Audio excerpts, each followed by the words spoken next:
Good morning, everyone. Today is Sunday, the 22nd of March. We're all gathering at this time to do this morning chanting to show our respect and veneration to the Buddha for his kindness and compassion towards all sentient beings. It is also a moment of our own practice, reflection, and also devotion, as well as our dedication.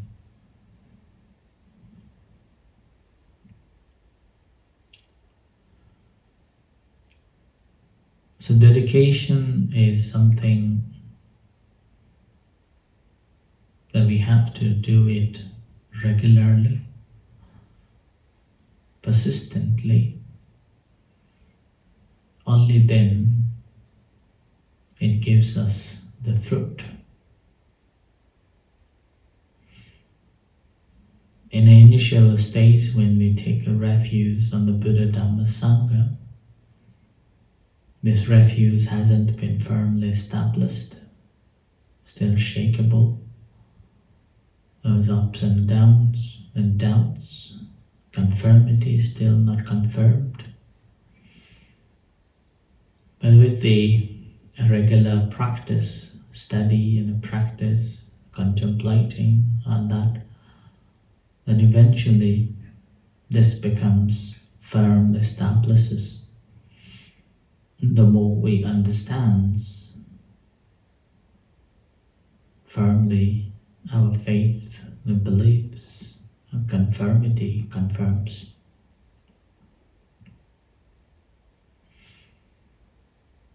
And that is known as the unshakable faith has been established. But until then, patiently and persistently we have to work.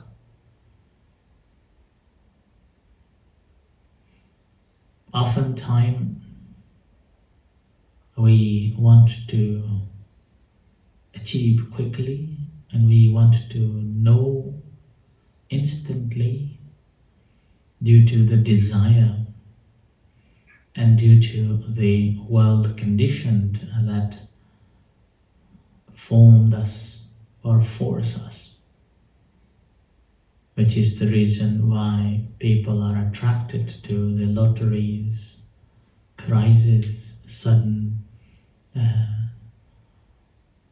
richness.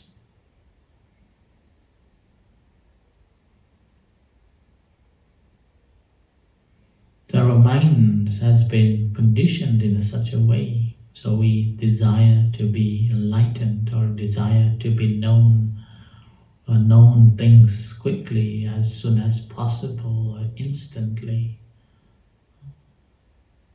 or just a one-off meditation and a wish to be enlightened, like that.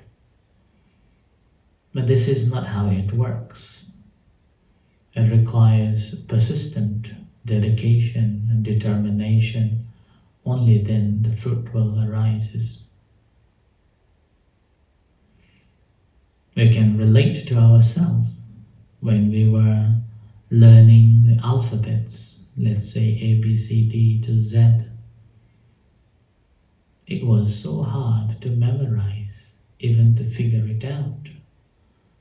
Just to figure out the A. It's very hard. So we were told to write it again and again, again and again, until the shape became so used to, and we know how to pronounce it. And after that, nowadays, we don't have to even think about, is this the A? Doesn't matter which way someone has written it, we straight away recognize that this is A. It is only possible because of the patiently but persistently working again and again used to and stamped in our consciousness.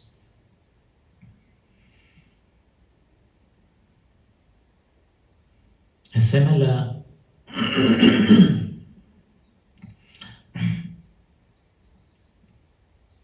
we can relate to the trees and the grass and flowers and daffodils and snowdrops here as well.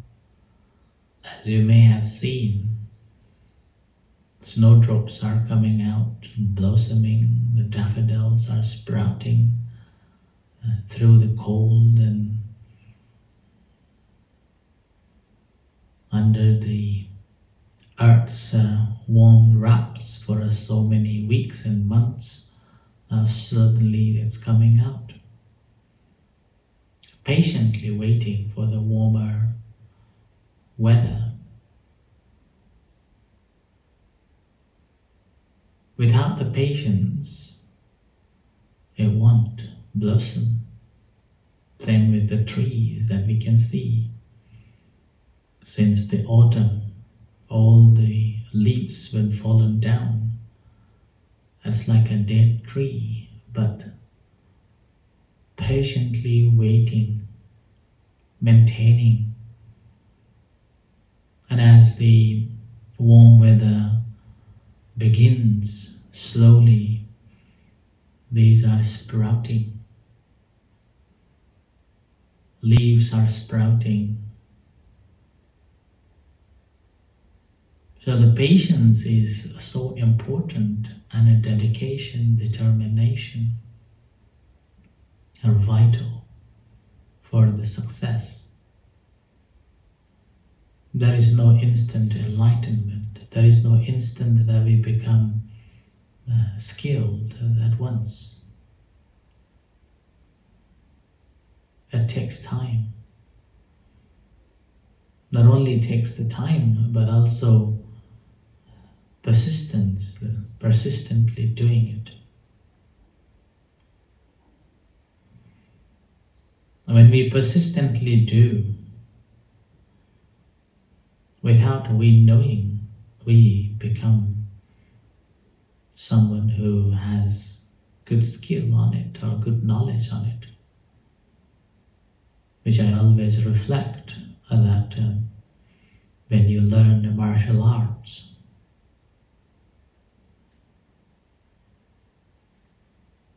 you have to work again and again until you become skilled, the martial art.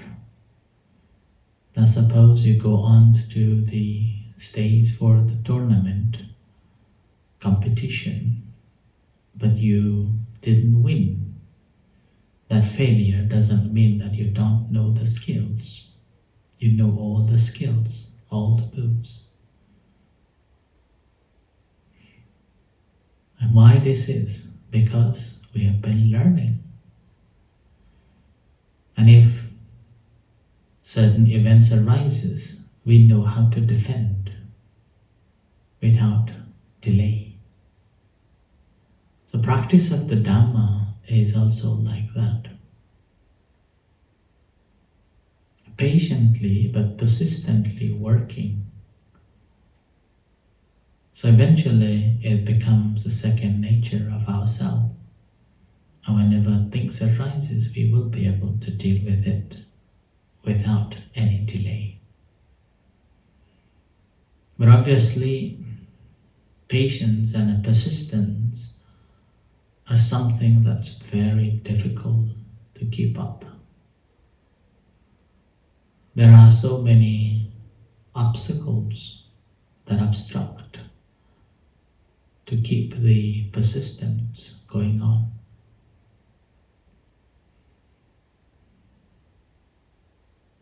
Sometimes our physical body, other times the family necessity, another time simply due to the other mental factors that we are going through. We cannot continue the practice. Other time, a pressure from others. if we have seen the benefit of the practice, we will be able to overcome all these obstacles. And also, if we have seen the benefit of it in such a way that it really leads to the real happiness, and we won't give up whatever circumstances we are in.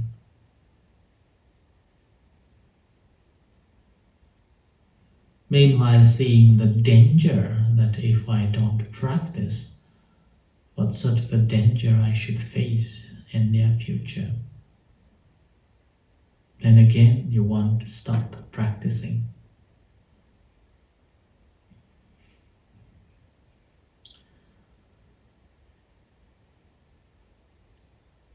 So the Buddha left the palace at the age of 29,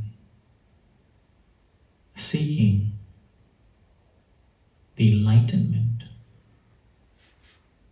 So he became the royal ascetic, wandered around in different places, different institutions, learning the techniques,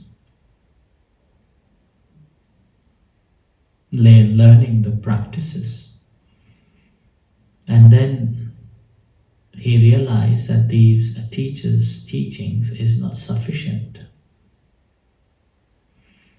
Not sufficient to liberate. So he gave up his teachers and institutions and went on to practice by himself. So he went on practicing himself in the forests.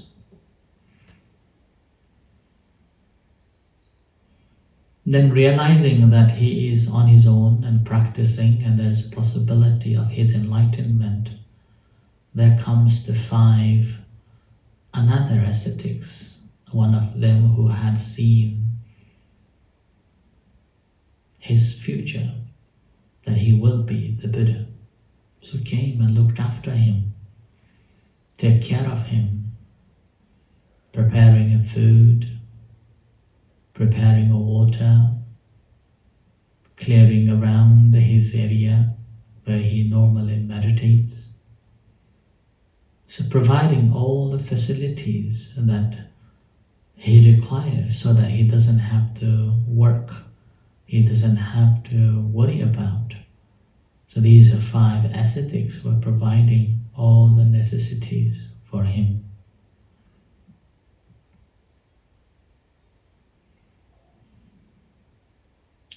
Then again, after he fasted, not eating, just sitting and meditating, using all the knowledge and the skills that he had learned, applying, hoping that this must be the path to the liberation. According to the scripture, it suggests that he, after his enlightenment, explained his austere practice during that time.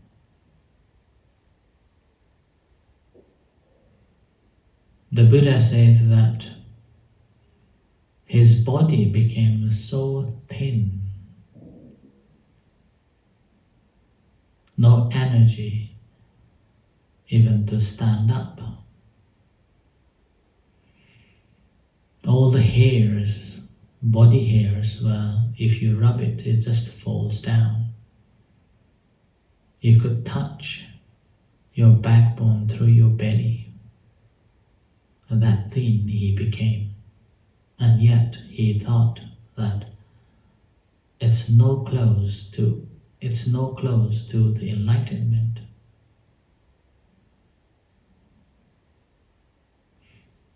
So he gave up fasting and ate something that was offered.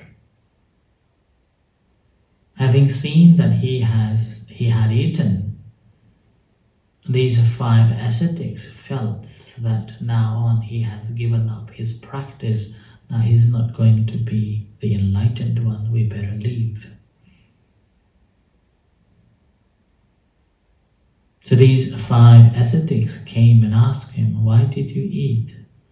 You are very close to the enlightenment. Why you worry about your physical strength and physical appearance now? Then the Buddha tried to explain them, but they didn't listen because they were having their own perceptions or traditional perceptions.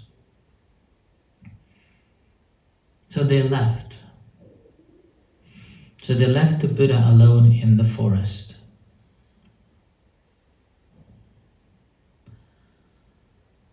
When his friends, all 5 of them, left him alone in the forest,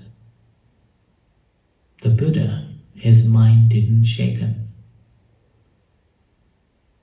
His mind was not swayed.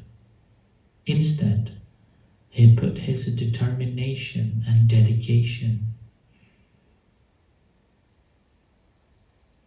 towards his aim. So he firmly dedicated, despite of a friend's rejection, despite of a friend's negligence.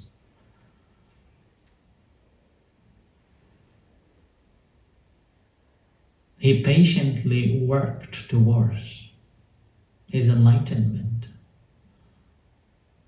the one that he had unshaken aim that I must be attained. With that he worked so hard, persistently working on the path. And with that a persistent practice, persistently working towards it, patiently working on that. So at the age of 35, on one of the full moons of May, he gained a deeper calmness. And with that deeper calmness, he attained the enlightenment.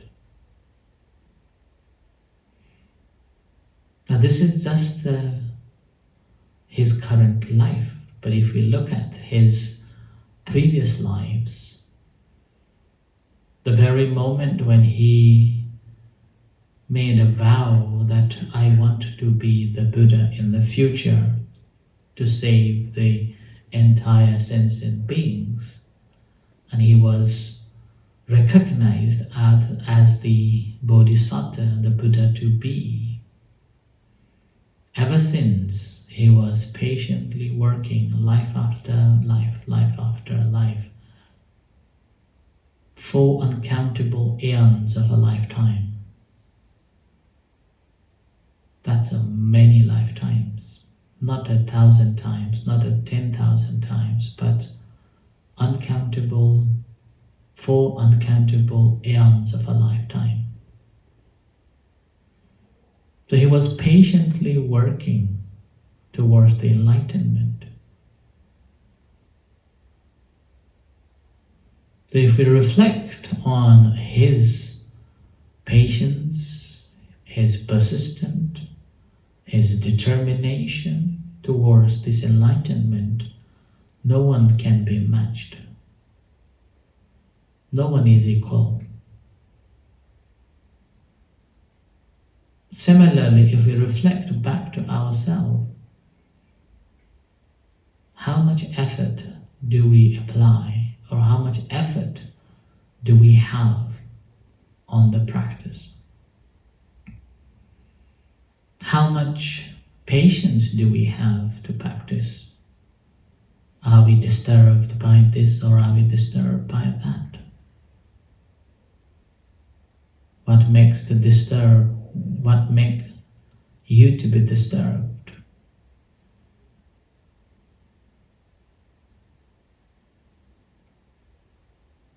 So we have to check it again and again.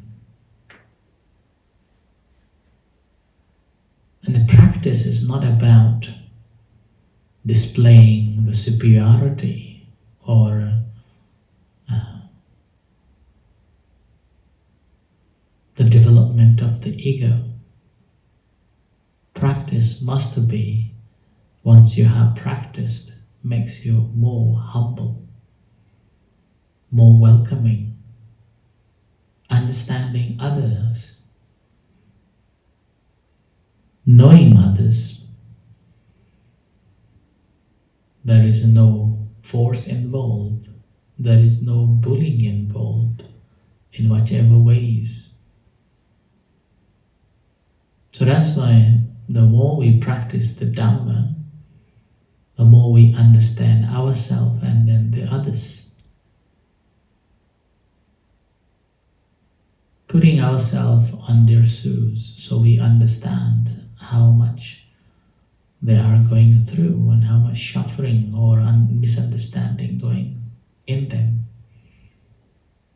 Then rather than developing any sorts of animosity or resentment in any ways, whether the physical appearance or whether the mental or whether the speech, rather we develop the kindness and compassion in every ways possible, which is always possible.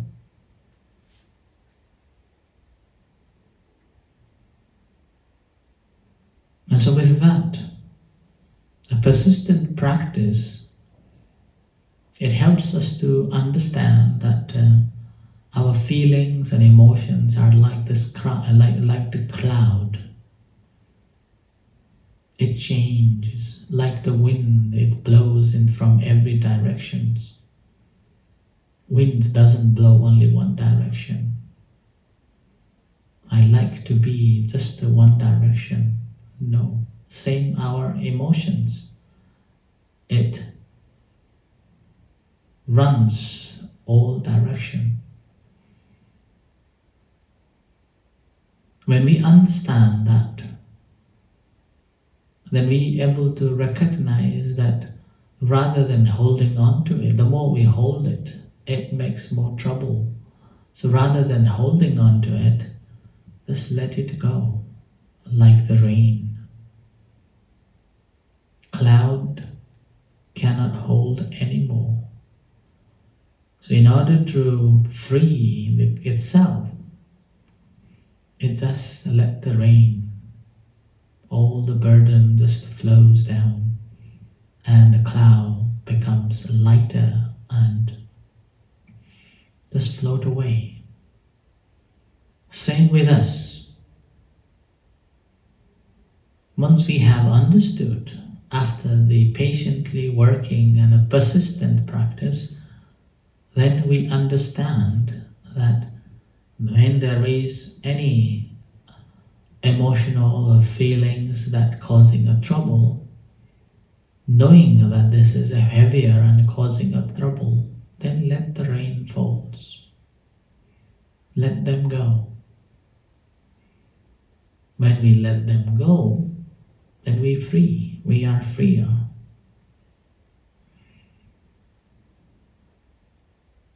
So the practice of the Dhamma, that's why it requires patiently working, persistent, and never give up towards the aim that we have, the aim to find true happiness. That's why it's about working with ourselves and not about others. Knowing ourselves, not about knowing others. Understanding our feelings and emotions and mental states. And that leads to the real happiness. So, as we are gathering like this, regularly, at least twice a day, is simply to learn and dedicate ourselves to the practice, and persistently doing it, eventually we will unfold the mystery and get the real happiness. So I offer this as a reflection for this Sunday morning. May you all be well and happy. May you all have this energy to continue your dedication, determination, patiently and persistently